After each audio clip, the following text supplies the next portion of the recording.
Conversion camps and slasher horror movies. What do they have in common?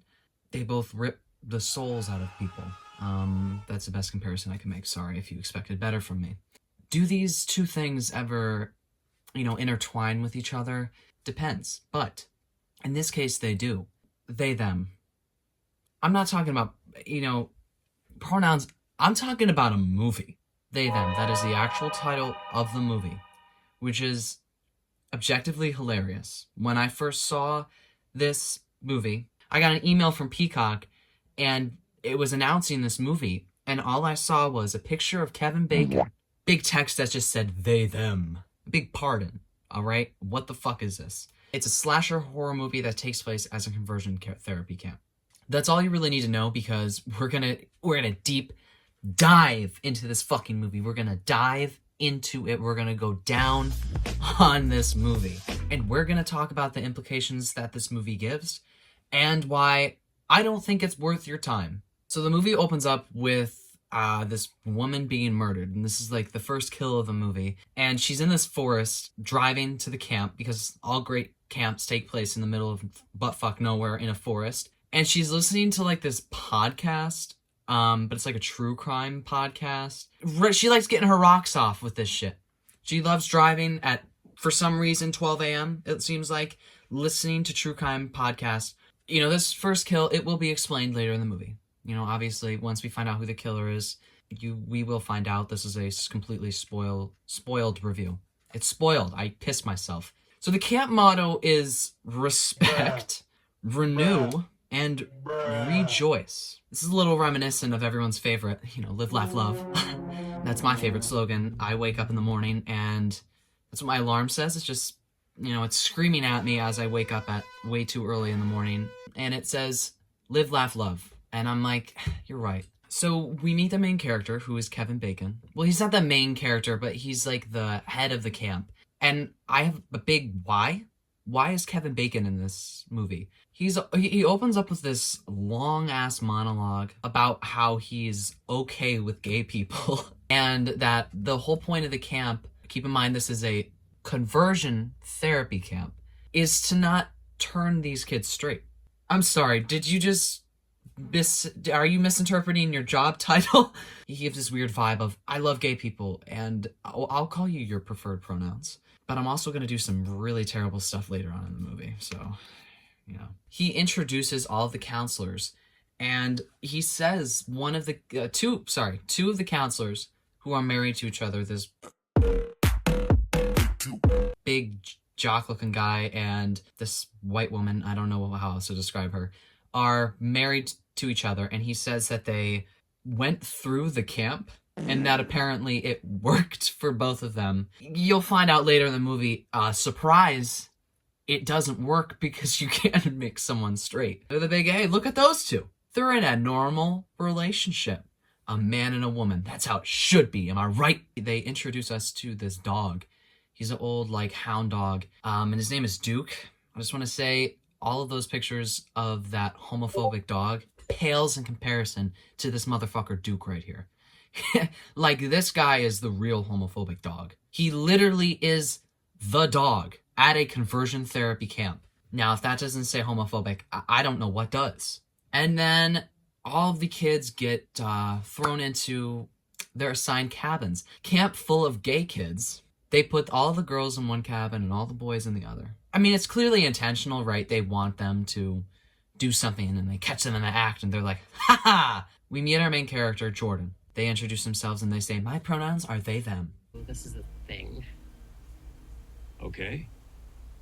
I'm trans and non-binary. I use they, them pronouns. And you get it, Jordan. Those are your pronouns, and also the title of this fucking movie. So they have this weird AA meeting-esque thing, because being gay is a real addiction, you know what I'm saying? Queers Anonymous, QA. And the whole meeting is just these kids going around. It's like this montage of all the kids saying why they hate themselves, why their parents hate them, why everyone hates them, and how much they hate themselves. Basically, that's it. They just talk about how their lives are just awful. That's the problem with a lot of these films. It's just torture porn for straight people to watch and get off on for feeling bad for us. I can tell you, especially later in this movie, it's extremely hard to watch if you are actually queer or trans or whatever. And there's a point in this weird montage where this one guy, and I shouldn't be laughing. I don't know if it's because he's like a bad actor or if it's the music or just the whole setup of this scene, but he's like, all they do is call me F-slur. Blow me, F-slur. And it's like, that's objectively hilarious. Like, minus the homophobia, the obvious homophobia, like, blow me. It's 2022 and people are still saying that to someone as an insult. Blow me, loser. Why don't you fucking blow me? Come on, it's right there. We get this scene where there's like this janitor guy and he's being a perv. Like, he's obviously looking at the girls. And the one girl's like, this isn't, you're barking up the wrong tree. I don't remember what she actually says. But she's like, you're barking up the wrong tree, pal. And he like cowers away. He's like, oh my God. They all go into their cabins. They go to sleep, whatever the fuck. And the one black girl gets up to take a shower. He gets up early. Rise and shine, queers. She goes in to take a shower. And we get this build-up of the scene. We get this ominous music. And the camera's creeping up to the door. And she's in there. And then the door opens. And then we see her bare ass. It's like, oh my God, is there gonna be like a murder in the slasher film? The supposed slasher film? Is someone gonna get slashed? See, what happens is she's naked. It turns out she's a trans girl.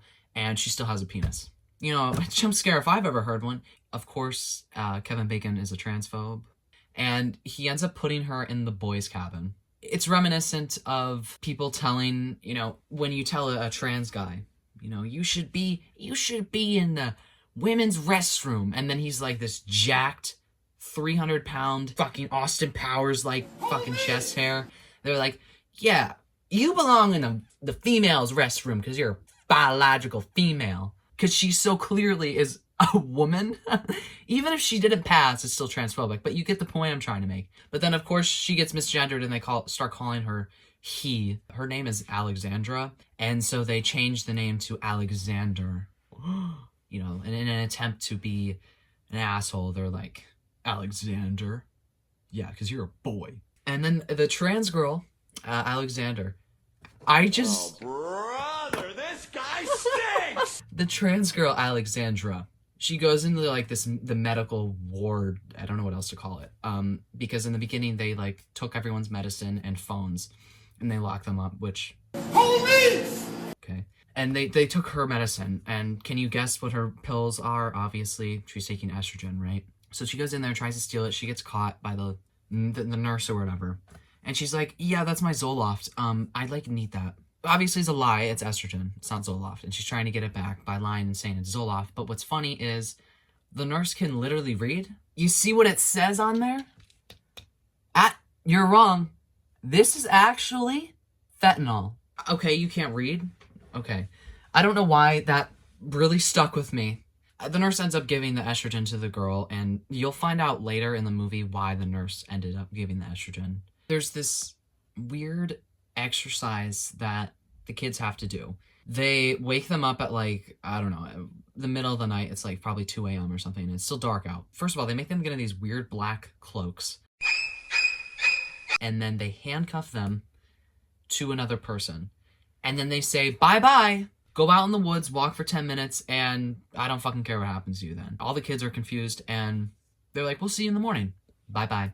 And then they just leave them in the woods. Yeah, so then some of the characters have these arcs where they're like, it's coming of age, whatever the fuck. I don't give a shit about any of these characters, I'll be frank with you, because the movie just sucks so bad.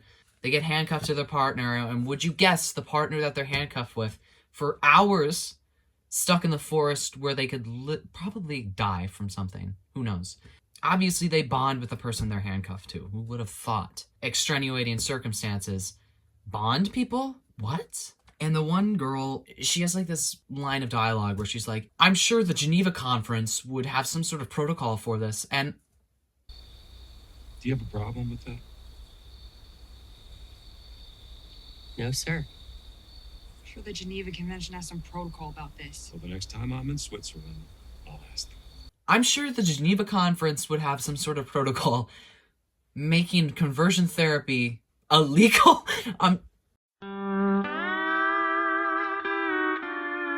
Jordan, they get called into like this counselor lady's office. Turns out that, you know, the counselor lady was obviously rifling through the students' private stuff, of course. And she's rifling through Jordan's stuff and finds out that Jordan actually transitioned from being a female.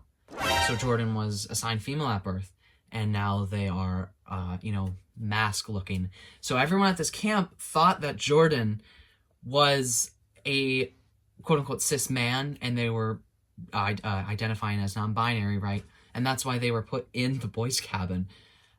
Just goes to show that transphobes, they don't know what they're talking about when they say, I can clearly tell that is a man, and that is a female over there. They don't know shit. They don't know mumbo jumbo anything, man. Because they're stupid. Also, if your one and only pride is that I can clock a trans person, I know when I see a real biological man pretending to be a woman, you're a psychopath. And obviously the counselor lady goes on this huge rant. Jordan is not actually non-binary, and Jordan will never be loved by anyone. We get this awful montage of her just being homophobic, and she calls Jordan the D-slur. Going back to my point that this kind of stuff is not enjoyable if you are actually queer. It's just like watching my life trauma being replayed in front of me, except now we have the addition of people being murdered. And we get this weird montage of them singing Pink's Perfect. You're fucking perfect. Wow, how unique of the filmmaker. Get it? They're perfect just the way they are.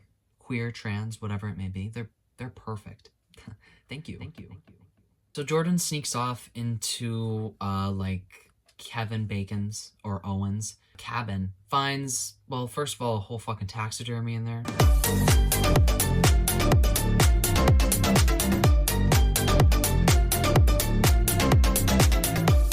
I'm surprised they don't have taxidermied queer kids in there as well, but Jordan finds these pictures of just kids being abused for decades. And they're like surprised. They're like, look, they're rifling through the pictures. It's like, what? You're telling me a conversion camp abused children? This simply cannot be. I'm out of here. What? I'm out of here. Fuck this shit, you know what I'm saying? Fuck it. Like, dude, obviously, so we get our next kill, finally. And this is, let's keep in mind, this next kill, 47 minutes into the movie. And the person who ends up getting murdered is obviously Dompe, my man Dompe. He's actually jerking off to minors. That's cool. So he has a shower cam. It's like he's watching Big Brother, except worse. And the murderer comes in and smashes his face into a computer. Again, super anticlimactic, honestly. A big moment in the movie where the boys and girls get separated, and the whole concept is they're going to do their traditional gender roles. So men murder things and women bake pies. Traditional gender role, I kill thing, you females, you females out there, you bake pie for me. So they hand out rifles to the boys, and Kevin Bacon goes on a rant about science and biology. You know, our biology tells us that we actually murder things as men. And while the girls are making pies, and, you know, the one girl's really stuffing a pie with filling. And the camp counselor, who was supposedly treated and has turned straight, starts flirting with the one gay girl, and all the boys are shooting guns. Hooting and shooting guns, my favorite pastime. They are all going to be deaf when this is I'm over. guessing you're pretty good sure. at firearms. So the other counselor, who supposedly was fixed, like the weird jock sporty guy with a beard, challenges Jordan to a shoot-off because he notices that Jordan is a really good shot. And obviously Jordan wins because they are just that person, you know, just the non-binary person, right? Owen is so mad that Jordan outshined the camp counselor that he makes everybody shoot the dog. Kevin Bacon It's named after eating human flesh? Because this guy is definitely a cannibal. Like, I'm dead ass. Yeah. So he issues a challenge. He says, I want someone to shoot Duke over there. Maybe I was a bit too harsh on Duke because I didn't know he would have this catastrophic of an ending. You can barely walk anymore. Not my man, Duke. Not my man, Duke. No. And everyone's like, obviously taken aback, like, you want me to kill a dog? And he like forces the one gay black kid to shoot the dog, and obviously he can't do it because he's horrified and he's being traumatized at this current moment. And he's holding the gun and he's shaking. He can't do it, right? So obviously Jordan takes the shot. Jordan is Owen's killer. What is this? Midsummer? Dude, I knew Jordan would take that shot. Obviously, Jordan took the shot.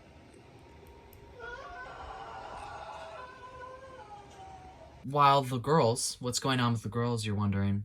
All the girls exit out. You know, the counselor has reviewed their cream-filled pies.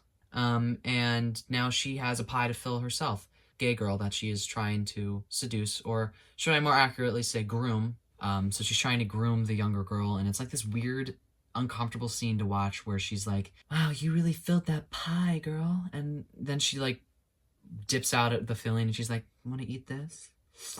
So tasty. How about you try? You guys try. So tasty. You're lovely too. Just like your pie. Perfectly formed, nice and warm. Curvy outside. Juicy inside. And the movie, I gotta say, up to this point, it's been sex-free. The blonde girl is sitting down at a dock and she's smoking the old J. Woo! It's how I like to cool down after a day of being called slurs. The Korean girl and the blonde girl, I don't know their names, I'm so sorry. And they end up fucking on the dock. They end up, doing it on the dock. So Jordan and the others, they're talking to each other. They're like, we have to leave this place tomorrow. It's scary here. Who will, again, bruh. You're telling me a conversion therapy camp is a little sus? But Jordan's had enough, and they're like, we have to leave this place tomorrow, and they all plan on leaving tomorrow. Shit hits the fan at this point in the movie. We have another sex scene with the closeted jock guy, who's like, man, I'm not queer. What are you saying? He ends up doing it with the weird Elliot Page lookalike guy with the blonde hair. Very uncomfortable scene. They do it in this shed, and it's penetrative. It's revealed that the Elliot Page lookalike is actually the proper term here would be queer baiter. He literally queer baited Stuart into having sex with him, so Stuart could be caught in the act of being a queer. Always wants to take a bite. You did this on purpose? What? And they're like, yeah, we set this all up. And we get the absolute worst scene in this movie, and I just want to be serious for a second. They do this aversion therapy thing on him, which, if you don't know what that is, it's basically, take Stuart, for example, a gay man. They will show pictures of a woman on the screen, and then they will flip to a man, like a sexy man on the screen, and then they shock him. They electrocute him. Not just a little whoop, shock, they electrocute him when they show the pictures of the man on the screen to basically get them to, avert away from being attracted to men, which that doesn't work, obviously. And it's a really, really brutal scene, and the hardest to watch scene in this entire movie.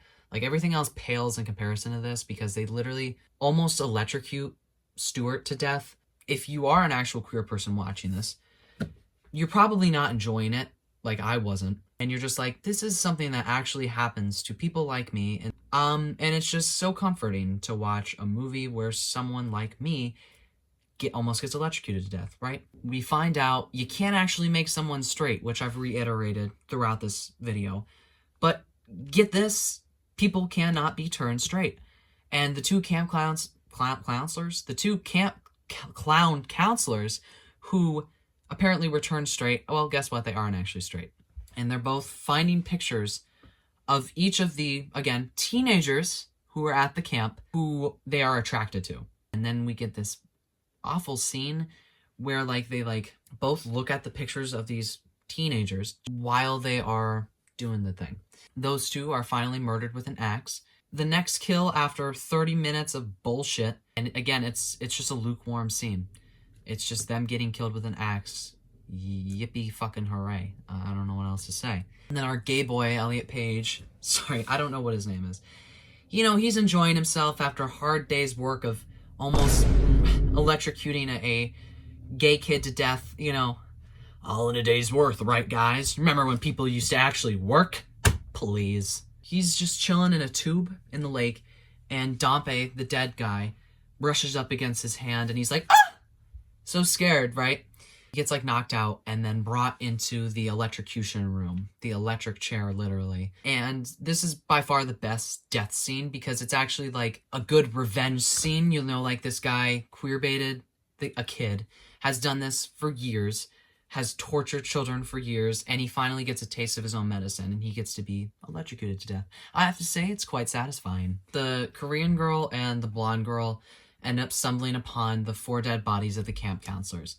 So we got Elliot Page, the 2 queers who are in a straight couple, and then the other homophobic counselor lady. They were all murdered and they were like set up in the church pew, which is honestly hilarious. And everyone's like, we have to leave. And Alexandra leads like the kids who were like never in the movie, who like didn't get a spot in the movie. She like leads them off into the woods and they plan on walking all the way back to town. A few kids stay behind, including Jordan. So Jordan goes to grab a rifle from the closet because they want to protect themselves. And this is when we get like the reveal of the killer. Now I want you all to guess who this killer is. Who could it be? Yeah, it's the nurse lady. It's like the medic lady who gave Alexandra her pills earlier, her estrogen earlier. And we find out she actually went through this camp when she was younger. And now she's seeking revenge on all of these people. So that's why she was sort of like iffy and like kind of with the kids the whole time, even though she was working at the camp. Working at the camp, we find out that the kill in the beginning of the movie, actually, she killed the medic lady who was supposed to actually be there, and she took her place so that she could come into the camp and seek revenge, incognito, if you will. And it's obvious who the killer was before she was revealed. So she gives this long monologue. And Jordan has like this little revolver. They're pointing the gun at Kevin Bacon. The lady who came in to seek the revenge is like, you can do it, Jordan. I know you have the strength in you to kill this awful man who has tortured children for decades. She's saying this to Jordan. That's not an exact quote, but she says, Jordan, I know you have the strength to kill this awful person. Jordan's sitting there, they're like, no, I have the strength not to do it. And I'm sitting there and I'm like, motherfucker, be for real. Actually, be for real, because that's the whole messaging of this movie. You know, we are better than our oppressors, and that, you know, we take the higher ground after centuries of torture from them. You know, us queers, we're supposed to take the higher ground. And that's what Jordan does. What a Chad they are, right? What a non-binary Chad they are to take the higher ground. I'm not going to kill that guy. You know what? I'm better than this. So the lady freaks out, obviously, and kills Kevin Bacon by shoving him through a rhinoceros tusk in his very large taxidermy. And Jordan ends up calling the cops on her. I mean, in my opinion, she's done nothing wrong. Like, yes, murder is bad, blah, blah, blah, whatever. But these people have done awful things, and I believe that they deserve to die. I'm not trying to play moral, I'm not trying to be a philosophizer on any of you or whatever the fuck, but like, ethically speaking, I think these people do deserve the death sentence for what they've done, right? It's just a big message to the cishet people who are like, we can't keep fighting with each other like this. You know, the people who don't understand oppression, and they're like, but I don't understand why you would riot in the streets. That's just, how could you be so violent? This higher ground and like this air of supreme morality when they've never experienced oppression or discrimination in their life. And Jordan gives this, what does Jordan say at the end? What did they say? They have this weird sappy moment with Alexandra where they're like, always. It's like, always be yourself, or whatever the fuck Alexandra said. And they're like, always. The end of the movie comes and Jordan walks out and they're like, I'm a better person from this, and then Pink's perfect place. Cut to credits. Credits roll. Applause. Final thoughts? First of all, not a slasher movie. All the deaths happened at the tail 15 minutes of the movie. Definitely not a slasher movie, and all the deaths were so underwhelming. Dreadfully boring for that exact reason. I mean, I guess the idea is, like, interesting, but it's obvious that this movie was made... it was literally made, directed, and written by a cishet white guy. It's so obvious it's made for other cishet people to watch and, sort of get off on our trauma. The message is we shouldn't seek revenge. We shouldn't be violent after centuries of violence against us. And the terrible users' scores on this, the horrible Rotten Tomatoes score and Metacritic scores and whatever the fuck, deserved, because this movie was god-awful and I don't recommend. That's it. That's this movie. I don't know. Peacock, what are you doing? I hope you all enjoyed this video. I hope it was funny. Let me know if you watch this movie. What are your thoughts on it? Let me know. What are your thoughts on this video? Give it a thumbs up if you liked it. And if you like me in general, you can subscribe because I make videos. I post every Sunday. That's what's going on right now. I don't know why I chose Sundays, but I post every Sunday at 6:15 in the morning because I'm crazy like that. All my social media will be linked in the description, and anything else you need to find will be down there. And I'll see you all in the next one. Bye!